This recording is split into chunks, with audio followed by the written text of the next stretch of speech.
Welcome to the fourth edition of the Mutton podcast. It is the 28th of September 2016. I'm your host, Christian, and with me, of course, is the lovely Karen. Karen, say hello. Hello, and thank you for that lovely introduction. Oh, you're most welcome. So since our last podcast, which was would have been late December last year.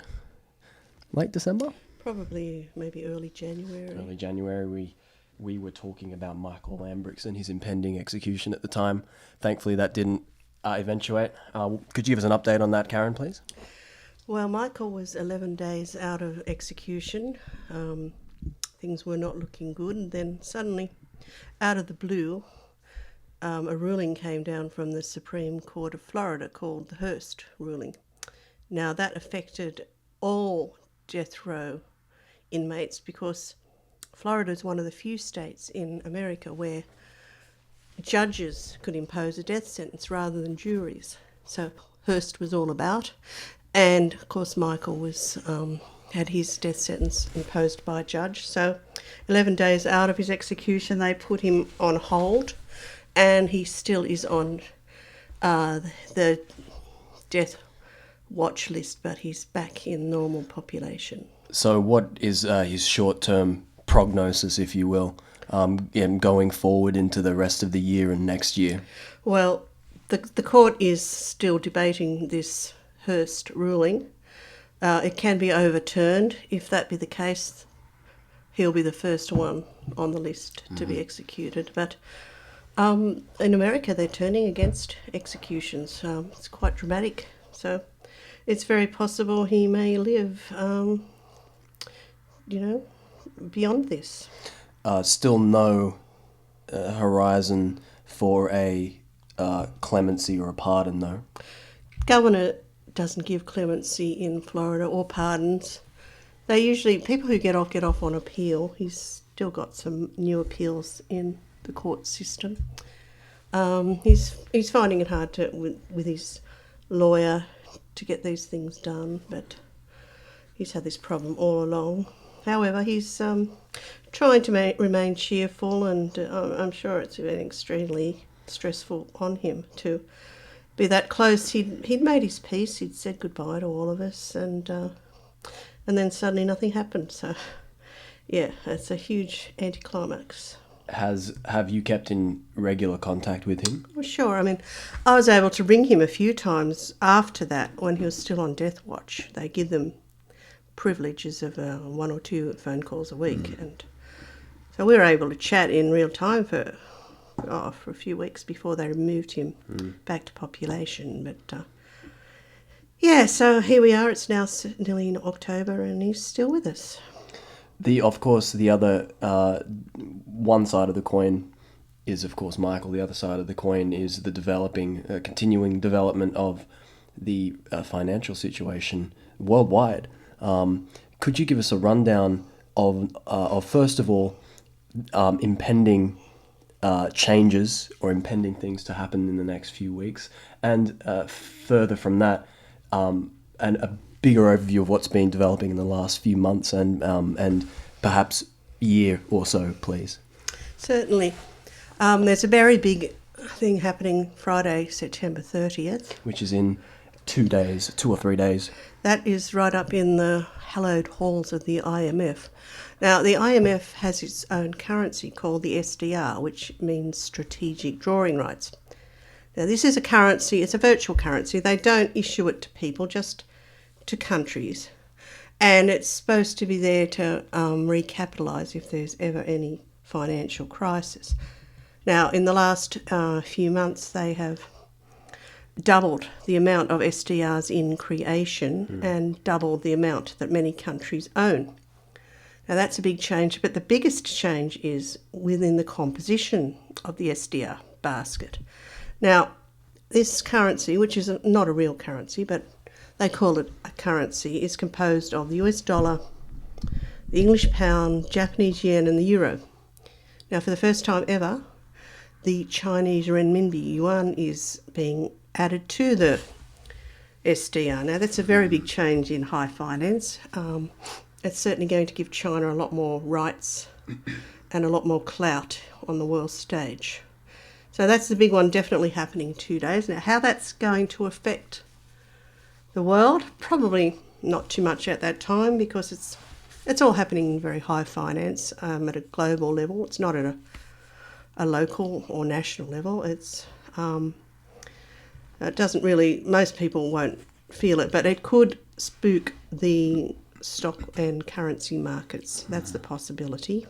The next thing is on October 2nd is what's known as the end of the Jubilee year.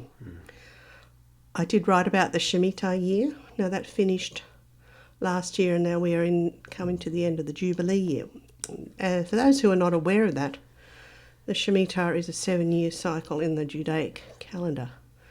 And every 7 years, at the end of the Shemitah year, for a while there's been either stock market crashes or a lot of volatility.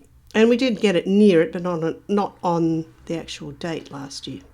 But the Jubilee year in biblical times was a time of debt forgiveness, where all debts would be forgiven.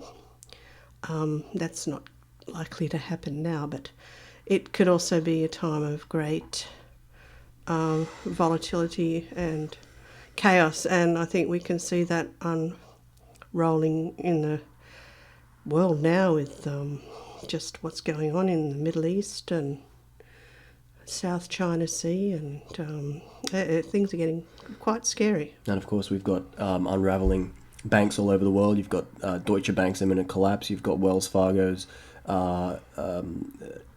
scandal, Yes. which has only now recently come to light. So if we've got the China joining the basket of currencies from the IMF, what's that got to do with the price of tea in China? Put simply, how do you theorize that might affect people on a micro level? Well, it's hard to say at this point, but I actually have just written up, when I've been rewriting my book, this is actually completing the first part of what's known as the reset. Now, the global currency reset, I see it as our financial system changing. Now, this to me is the first part, when China has come from basically nowhere to get, I think, 10% of this basket, which had to be taken from the other countries. Mainly the euro lost its quota. So on a micro level, probably not. But then it's what's going on in the background with these European banks, as you mentioned, Deutsche. I've just got an article in Nexus published about the Italian and the German banks, and the situation is really quite dire. Deutsche is only coming into the news now. I've been following it for months and months, but in the last year, Deutsche has lost 98% of its capital value. 98%. Its shares have plunged, and just a couple of days ago they plunged another 7%. I believe now they're teetering at the $10 mark. €10, yeah. €10, sorry. Apparently that's the mark where everyone starts to think, oh my goodness, something terrible could happen. Now, the question is, will Germany bail out Deutsche? Or indeed bail in. Yeah, well, the thing is, with these new bail-in laws, which are the BRRD, which were brought in across the Eurozone in January, banks are not supposed to go for bailouts from governments or the European Central Bank unless they're prepared to bail in their depositors and bond holders first. Now, that's a very unpopular law, of course. People with money in the bank do not want to give that up to the government or to the bank. And is there a threshold on how much you have in the bank for the bank to be able to take this from you?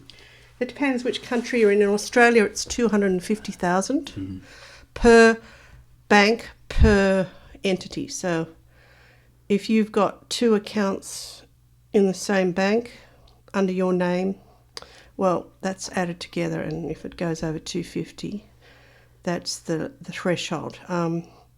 In Europe, I think it's 100,000 euros, and I think in the United States it's $100,000. and Britain, I believe, is £80,000. So that's the limit which theoretically the governments are supposed to pay you back if you have your money stolen by the bank insolvency or anything like that. But there's not enough money in these funds either. So it's all good and proper to say they will pay you back, but they don't have enough to cover everybody.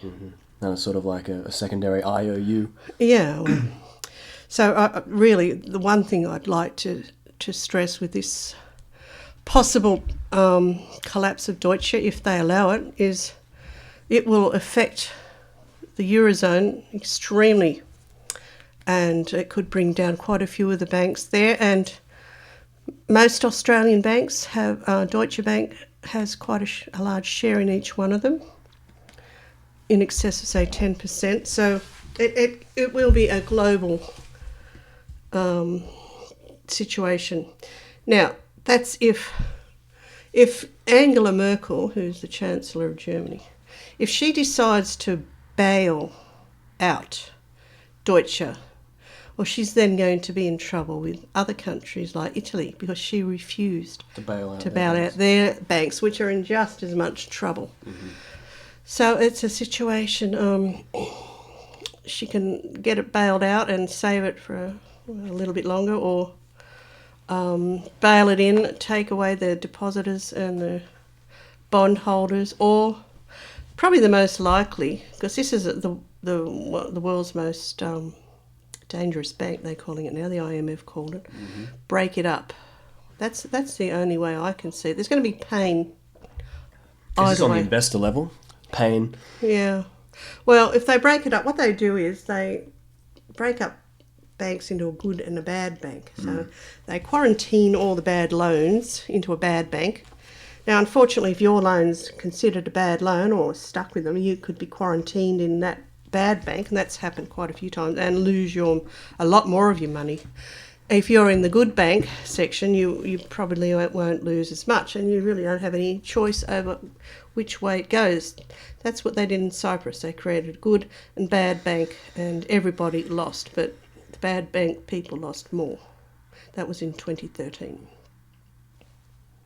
So, overall, we are getting a picture that banks around the world are increasingly exposed to volatility and are increasingly at risk of failing. You've spoken about Deutsche Bank, the Italian banks. We spoke before about Wells Fargo and the scandal that it was involved in recently. Could you speak at all about the Australian banks, the big four, NAB, ANZ, Westpac and CommBank, and their situation in the Australian economy? I know for one that the Commonwealth Bank has stopped reporting on its derivatives as of a few years ago, and one can only speculate at this point how much exposure, derivatives exposure that they've got. What's your take on our big four banks and what they mean if one of them were to go belly up? Well, for one thing, our banks apparently are quite well capitalised, meaning they have reserves. But what's the point of having a lot of reserves if you have bigger debts? That, to me, makes you insolvent. And most of the world's banks are. So they might have money, but they also have bigger debts. And most of the debts come in the way of derivatives. As you said, all our banks have certainly very great derivative exposure, and they're kind of all what's known as lashed together. So if one falls, they all could go down. And our banks have way too much exposure to property, more than most other countries. And that's where the danger could lie in Australia. Now, every country's banks have different problems. The Italian banks, the problem with them is, and they're in a terrible situation, they have a lot of loans that are non-performing, in other words, toxic loans. Now, in Germany, which is the powerhouse of Europe, its banks have been exposed to the shipping industry. Now, shipping has gone down dramatically in the last year and a half. And we just had the Korean Hanjin line just go belly up a few weeks ago. So these German banks have lent their own shipping companies, and because shipping's down dramatically over what it was 3 or 4 years ago. Now, Australian banks are, of course, exposed way too much to property. And then we also now have Chinese banks, which are way too exposed to corporate loans. And a lot of those could be non-performing loans too. So every country's banks are sort of in a different situation of why they're vulnerable. As I said, if one goes under, it's quite possible that they all could, and most of them are owned by a lot of these foreign banks like Deutsche and JB Morgan and Goldman Sachs. So yeah, but we probably are a little bit safer here, but no one's really totally safe from this contagion, especially if Deutsche goes. But even if one of the Italian banks, now the one to watch is Monte dei Paschi. That's the third largest bank in Italy. It's the oldest bank in the world. It was actually formed just before Christopher Columbus sailed. And they've already bailed in their bondholders a few years ago. Now they are trying to get a bailout, but of course they're not allowed to under the new rules, so they have to find capital somewhere. But that's very likely to be the first. That's probably could be Deutsche because it's whatever they're throwing at it. I don't think Monte Paschi is going to survive. And it's not just Deutsche in Germany. There's also Bremer Landesbank, and there's also Commerzbank. They are all in trouble. So we've got a lot of banks in trouble right now. Is there any silver lining to this cloud? Well, look, it depends what the reset is going to be. Could you speak, this is the first time we've mentioned reset in this podcast. Could you mention very briefly what a concept of a reset is and what it could mean and how it could play out? Well, that's a big question. I initially wrote on that and had it published, and I've given a few lectures at Nexus conferences. 2 years ago when I started writing about it, I wasn't sure really what a reset was. It could go either way. You had one group of people, I'm not even going to name them, but they're all groups of people saying that there's lots of gold, it's been hidden, it's going to be given back to the people of the world, we're all going to be given money, all our debts going to be forgiven, everything's wonderful. Then there's another group saying, well, no, actually, the reset's going to involve a collapse and everything's going to go belly up and going to be absolutely ghastly. And then I realised my opinion now is neither one of those. It's actually going to be a controlled demolition of the financial system because they'll have something to replace it. Now, why should it have to be a reset at all? Why can't business as usual and the kicking of the can just continue indefinitely? Well, it can. They do keep coming up with very creative ways, especially things like quantitative easing, negative interest rates. But eventually these things do have repercussions. Firstly, they're all basically involved around debt, and debt can't go on for infinity. When you look at debt, you're also looking at things that are called bond markets, and they will eventually break down. And there is already severe trouble in some of the bond markets around the world. So, yeah, this thing can be kicked down the road a bit longer, but not forever. And it just takes one big bank to go under, or even just a small one. Like in America, it was Bear Stearns, and then it was Lehman. And those two were enough to cause this massive financial tsunami around the planet in 2008. So how do I see it playing out? I think they've planned this. They've got something to replace it. And I'm talking about these people that run the world. I don't think it's going to be in our interests, no. But they want to become cashless. They want to get rid of money. They probably will have to bring in a gold standard, and they also want to bring in a lot of cryptocurrencies. So they're already doing each one of those slowly. But they'll bring it down when they're ready, unless they lose control. It seems to me that they have an enormous invested interest in keeping it going for as long as possible. It seems to be a very lucrative game for them. Absolutely. Right now. Well, these people know how to make money in a rising market and a falling market. They will loot whatever they can before it actually goes belly up, and they'll make a lot of money out of it, like they always have, and it won't affect them at all, but it will be devastating for others if people lose their pensions or their bank accounts, or if their banks go insolvent. Yeah, the average person, it could be quite unpleasant. Of course, in the meantime, we have other looming issues not seeming to be going away. Bee colonies are collapsing all around the world. Fisheries are being depleted. Oceans are becoming acidified and toxic. And a slew of other issues, human rights abuses, rampant war and destruction, creation of terrorists and generations of terrorists, which will haunt history for decades, centuries to come. How do you see the current presidential election playing out in this financial sphere in the next 6 or so months? Do you see it having any sort of big effect? Or? Well, I wouldn't vote for either of them myself. Both of them. Hillary's the one they want. That's the one that the people who run the banking system, they want her in. Well, I've even been, looking at the news in Australia. You look at ABC News, and they've got a glowing report about Hillary's performance and how evil and bigoted and racist and sexist Trump is. That's right. And playing them off against each other, and making out Hillary to be this better of two bad situation candidate. Yeah, well, I just think she's just going to be the same as what we've got in there now, the same type of person. And then Trump, who knows what on earth he's going to be like if he gets in. I just say God help the world if when either one of them gets in.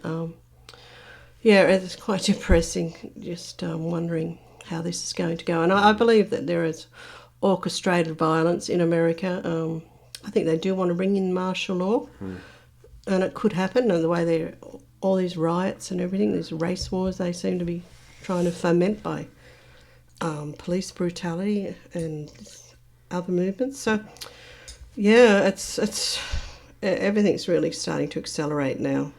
And I'd be surprised if we get through this year without some major change in the world. Yes, I agree.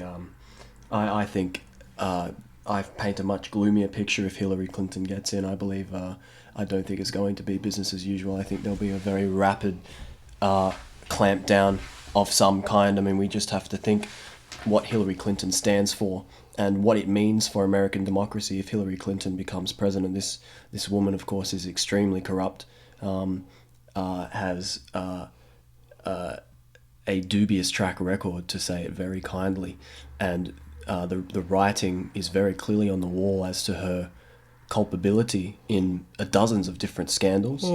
And for the American justice system to fail in delivering justice to bring Hillary Clinton down, I think signals the final death blow to what American democracy once meant. Yeah, I'd say American democracy's over, if they ever really had it. And yes, well, I think the president at the moment's horrible, but I don't like any of them. I haven't liked any of them for a long time. Never hear about Obama anymore. It's amazing how when the new presidential election comes along, Obama just gets pushed off the news cycle. No one talks about him anymore. He seems to be signing executive orders every now and then and taking away our rights. But of course, people are more worried about the Brad and Angelina divorce. You've got to have the bread and circuses, don't you? Yes. So yeah, I'd like to say I think things are going to get better, but I don't think so. I can't see, unless the people rise up but they have to be awakened first as to what's really happening and who's running this world and how despicable these people are. Otherwise, they just think it's normal. I certainly think there is a silver lining to this election in the sense that I think a lot of people feel the despair of having two candidates equally as shit as each other. Two candidates that really don't inspire anything. All you have to do is listen to their rhetoric I mean, especially Hillary Clinton. You listen to that woman's rhetoric, and it's almost laughable, you know, at what she says versus what you know she is. I mean, proven from her history, you know. I mean, this woman was Secretary of State, for crying out loud. She was in a very privileged position of power, and she was involved in the Benghazi scandal. She fomented and orchestrated Libya, the Libyan destruction of Libya, and it's just got her hands dirty in a number of different things. The way they ripped off all the money for the Haitian earthquake victims with her foundation. Very ugly person. And him, well, we don't know that much about him. I don't personally like him at all, and the man's been bankrupt a few times. You know, I believe he's still in tremendous debt. Oh, is he? I believe so. Yeah, well, it's going to be interesting, and it's just going to be more war as usual, I'm afraid, because that's what the American economy runs on. 60% of its revenue goes to the war machine, and that's not going to change. What sort of world have we got when one country, which has the privilege of owning the reserve currency, spends most of its money on war and destroying other countries? Well, the old saying used to be, and I guess still is, that if America didn't have an enemy, it would create one. And they certainly have created an enemy for a very long time in the Middle East. There was a time, I suppose, in the late 90s, mid-90s, where there could have been a prospect for continued peace. But certain events that happened in the 90s, and then obviously culminating in September 11, sealed that fate. Yeah, it was George Bush, the first, the Daddy Bush, going into Iraq and in the first Gulf War, which was a manufactured war, and destroying that economy, and it's been destroyed ever since. And Australia, unfortunately, has taken part in that, and it's really quite embarrassing that we were involved in the blockade of food and medical supplies to Iraq. That country's totally destroyed. And now they're doing it to Syria. It seems like a systematic thing. In anyone who challenges US hegemony seems to be the target for military action, economic interventionism, and all sorts of sneaky warfare tactics. Oh yeah, well, unfortunately Gaddafi, his big mistake was to... The dinar, right? The gold dinar, yeah, he wanted to set up a Pan-African. And he had the money. That was the most prosperous country in Africa. They had this green project. They built all these waterways and everything, which were the envy of Africa. And America went in and destroyed them all. And now I think Gaddafi's last words were, well, I'm the one keeping all these Muslim terrorists out of Europe. Kill me. And what happens once you kill him? There's just all these people just, flooding into Europe from Africa and the Middle East. So yeah, it's been an absolute disaster. Absolute disaster. Unmitigated for everybody. And yes, that was definitely Hillary and Obama administration. Of course. Orchestrated that one. Of course, the puzzle pieces will not get put into place until long after. There seems to be the way modern history seems to work. It never seems to be figured out in the present, always in past tense, 10 years after we figure out that they lied about weapons of mass destruction. 10 years later we figure out that the World Trade Center was most likely orchestrated by shadow government elements inside the US. Yes, exactly. But when you're awake, you realise all these things at the time. There's something that stinks about each one of them. We'll finish this podcast today we'll be summing up what you'll be doing for the next few months, Karen. Obviously, we've got the SDR coming up in a few days, the changes to the SDR. In the event of, in the very unlikely, true, but nevertheless in the event of some sort of development, what would be a recommendation that you'd give to people? Well, firstly, if you are in my age group and you have a lot of retirement money in the bank, please don't keep more than $250,000 in one bank account or in one bank.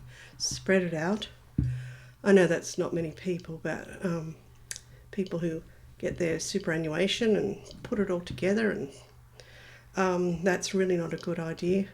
I think we've still got a small opportunity to buy silver coins in this country if you wish, and they're still much cheaper than even they cost to produce. So silver, if they do bring in the gold-backed currencies from the SDR in the future, that could be the second stage. Silver's going to follow, because not all countries have gold, but countries like Mexico, they could have silver-backed currencies. So yeah, I believe silver's going to be very important. It's a very rare mineral. It's mined 9 times more than gold, and yet it's valued 70 times less than gold. Now, how does that make sense? Does that make sense?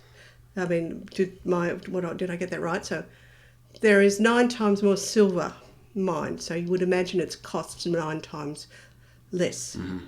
However, it costs 70 times less. Mm-hmm. So there's something very wrong with the ratios there, and it's quite a very difficult metal to extract. So are you saying that it's artificially lower than it should be? Oh, absolutely. It's been banks like JP Morgan have been, because they run what's known as the derivative market of silver and gold, and they sell paper silver. They sell that 100 times for every ounce. They sell derivatives on it, so they're quite happy to keep the price low. They're still making a fortune. They don't even have to have much themselves. It's all a scam. It's all going to come apart because the Chinese now have their own gold exchange, which they opened recently, and they're selling real gold, whereas the COMEX and the LBMA in London are mainly selling paper. Are you sure it's not tungsten-coated gold? Well, you don't know. Gold coated in tungsten or whatever it is. Yeah, I just want to point out a few things about gold ownership, because people don't really understand. Okay, if you buy shares in gold, it's like buying shares in anything. If you buy a share in Woolworths, you can't go in and pick up $10 worth of groceries and say, well, I own a share of this company, and that you'd be arrested. It's the same with gold. If you own gold shares, you own just paper. It's just worth, it's just nothing really. You just own a share in a fund. Now, that's the same with EFT funds. You don't own any real gold. So these people say, oh, invest in gold, and oh, yes, this fund will do it. Well, that's fine, as long as you realise you are not going to own any gold. The only way you will own gold is to go there or ring up and buy it. Now, there's different ways you can do it. First way is one, you buy it and you keep it there. So I buy my ounce of gold. I want to keep it there. I want the cheapest possible price. So that's called unallocated. That means I own it, but it's sitting without my name amongst the other gold. Now the next step up is allocated, which is supposed to be a bar of gold with my name on it, and I can collect it when I want. Now that's all good and proper, but if you think you can get to, during a crisis, to the bullion dealer and get your gold out, whether it's allocated or unallocated, well, good luck to you. People say store it in other countries. I thought, well, yeah, that's a really good idea, isn't it? So imagine if you're in a crisis, just say Singapore, they say, very very good gold vaults here, very safe. I thought, well, firstly, you have to get out of this country. You have to get your money out. You have to go to that vault. You have to get gold. Take the gold back. You have to get through customs in Singapore. Then you have to get through customs here in Australia. Do you really think you're going to get your gold home safely, even if it's safely stored? So I personally think if you're going to store it, have it nearby. And there are a few in Sydney that do that. And of course you can pick it up and take it home with you. My high school economics teacher suggested that if you put gold in a vault, the vault will be broken into and gold stolen. If you put gold in a bank, it can be stolen. If you keep gold on any sort of official government record, it can be confiscated. His suggestion was paint it black and stick it in your garden. Well, yeah, that's if you had big blocks, but that's what people have done. Just use it as bricks Just or use it something. as bricks, and Because none the wiser. then someone dies and no one ever knows. That happens too. People stash things that, look, nothing is 100% safe and secure. And to me, one has to cultivate a knowledge that nothing's permanent and that you could lose whatever you have and it's okay, you'll survive. And I've learnt that from quite a few friends of mine who've gone from prosperity to terrible times through various reasons, and they're still okay. They just learn that whatever you have, you may not keep. And throughout history, people have been stealing things, and even your properties aren't safe from governments or. So nothing. If you look through history, governments have been stealing off the people since the days of the Sumerians, really, and I don't think they're ever going to change. So, my idea is don't let the government know everything. Of course, there are certain things like property ownership that they have to know, but you can purchase, I believe, up to $1,500 without showing ID of gold or silver. I would suggest anyone who wants to do that buys it in increments so that the government doesn't know who they are. Because it's very unlikely, but it is in our Reserve Bank Act of 1959 that the government is able to confiscate gold if they decide. And that's the same with the United States, as Roosevelt did in 1933. So, what the government doesn't know doesn't hurt them as far as I'm concerned.